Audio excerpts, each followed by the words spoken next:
Soybean उगवल्यानंतर पिवळे पडले यावरती काय उपाय करणार? खूप चांगला प्रश्न आहे. पिवळे पडण्याचे कारण कोणते कोणते ते पहा आधी. पहिलं कारण सोयाबीन पिवळं पडण्याचं जास्त ओलावा. जास्त ओलावा. ओलावा जास्त असेल, वापसा नसेल तर अन्नद्रव्याचा उचल होत नाही. तिथं वापसा झाल्याबरोबर डवरणी करा, लगेच सोयाबीन तुमचं हिरवगार होईल, काही चिंता करू नका. दुसरा कमी ओलावा पिवळं पडण्याचे कारण. याला पाऊस पडला की आपोआप ते परत पाऊस पडल्याबरोबर लगेच तुमचं हिरवं होऊन जाईल. तिसरं पांढरी किंवा चुनखडीची जमीन. पांढरी किंवा चुनखडी जमीन. चुनखडी आणि पांढऱ्या जमिनीमध्ये कॅल्शियम जास्त असतो आणि कॅल्शियम जास्त असल्यामुळे झिंक आणि फेरस कमी असतं.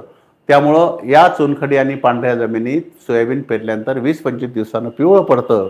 त्यासाठी 20 ग्रॅम झिंक DTA, 20 ग्रॅम बघा, 20 gram zinc EDTA, zinc EDTA हे 20 ग्रॅम आणि फेरस EDTA हे 20 ग्रॅम याचा फवारा द्यायचा पांढरी किंवा चुनखडी जमिनीमध्ये. चौथं कारण पिवळं पडण्याचं म्हणजे तुमचं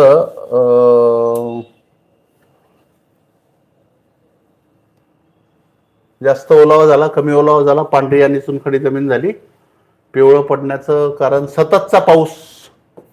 सतत पाऊस जर पडत राहिला तर अपटेक जो आहे अन्नद्रव्याचा उचल तो लवकर होत नाही. त्यामुळे सुद्धा सोयाबीन पिवळं पडतं.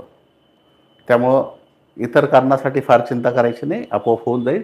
फक्त पांढरी किंवा चुनखडी जमीन असेल तर 20 दिवसाच्या दरम्यान 20 ते 25 दिवसाला पेरणीनंतर झिंक EDTA आणि फेरस EDTA हे तुम्ही त्याच्यावर फवारा 20-20 ग्रॅम.